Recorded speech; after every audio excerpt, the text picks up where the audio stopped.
দেখেন হামজার এক কায়দা আছে, কায়দাটা হচ্ছে কি, হামজা দুর্বল হইলে তাসহিল, আর না হইলে কি সিদ্ধাত রাখতে হলে সাদিদার মতো করে পড়তে হলে কি শক্ত রাখতে হবে, দৃঢ় রাখতে হবে, তাই না? আওয়াজে মজবুত থাকতে হবে, না তো কী হয়ে যাবে, তাসহিল হয়ে যাবে। কী হয়ে যাবে? তাসহিল হয়ে যাবে। হ্যাঁ, তখন দুর্বল হয়ে যাবে। ঠিক আছে, বলেন আওয়াজটা পরিপূর্ণ রাখবেন। হ্যাঁ,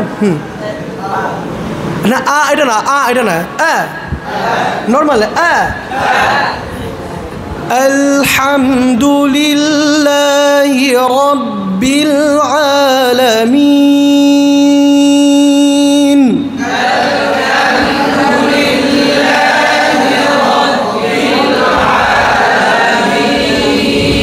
বলেন আল হয়ে গেছে। আরো দেখেন আওয়াজটা একদম হলকের শুরু থেকে, হরফে হালকিয়া, হামজা কি হরফে হালকিয়া, 6টা হরফ নাম, হামজা হা আইন হা গাইন খ, এই হরফগুলো কোত্থেকে উচ্চারণ হয়? হলক থেকে উচ্চারণ হয়। তো এই জন্য এগুলোকে কী বলা হয়? হরফে হালকিয়া। হলক থেকে নিয়ে আসতে হবে, আওয়াজ থেকে দৃঢ় করতে হবে। ঠিক আছে, সিফাত অনুযায়ী কী করতে হবে? দৃঢ় করতে হবে। আবার হলকের শুরু থেকে সুন্দর করে উচ্চারণ করতে হবে, হালকিয়া যেহেতু। হ্যাঁ, হলক বুঝেন তো, এই যে জায়গাটাকে হলক বলে, এখান থেকে এই জায়গাটাকে হলক বলে। মুখের খালি জায়গাটা কি বলে? জাওফে দেহান বলে। মুখের খালি জায়গাটা কি বলে? জাওফে দেহান বলে। নাকের বাসিটাকে কি বলে? খাইশুম বলে। জিহ্বাকে কি বলে? লিসান বলে। ঠোঁটকে কি বলে? শাফাতাইন বলে। বুঝতে পারছেন?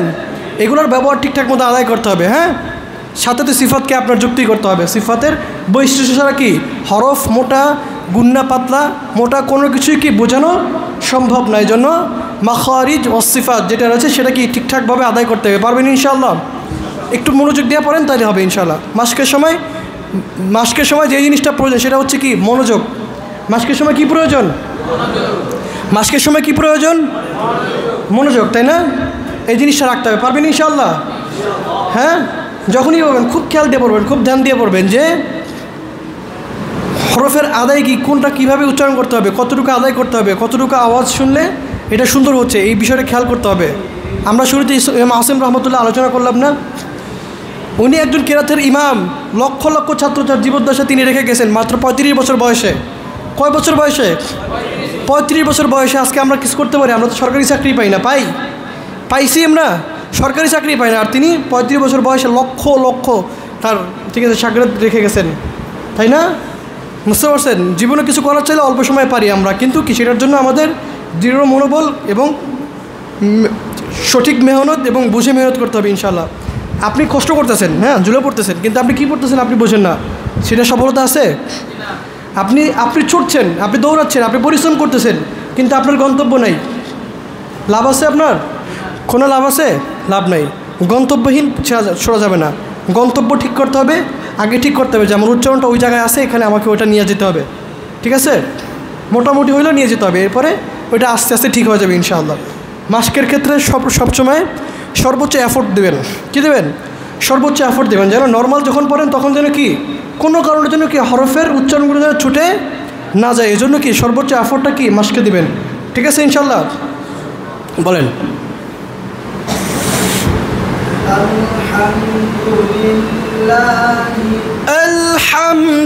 আলহামদুলিল্লাহি রাব্বিল আলামিন।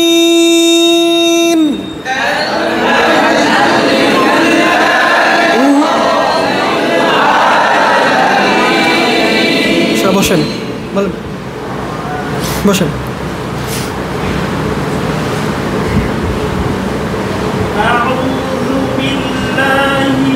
জু এপাতা জু জু দেখেন, দেখতে দালের মাখারিজে জু জু অনেকে জু এভাবে করতে না, এটা বিকৃত হয়ে যায়। হ্যাঁ, খেয়াল রাখবেন। বলেন এবার আবার নিয়ে এসে আবার না, আউযু আউযু বিল্লাহ, আমরা কি করেন আউযু, এটা বেশি হয়ে যায়। হ্যাঁ, পজিশন চেঞ্জ হবে না, পজিশন চেঞ্জ হবে না, যেহেতু আইন হওয়া যুক্ত আছে এখানে, আছে না? আবার পরের হরফে কি জুম্মা আছে, তাই না? পজিশনে চলে যাবেন ডাইরেক্ট। হ্যাঁ, না আউযু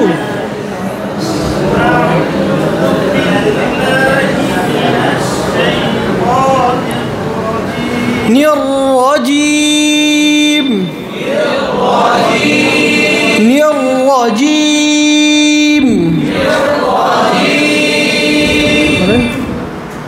নিয়র বলেন, ছেড়ে দেন, নিয়র রজিম।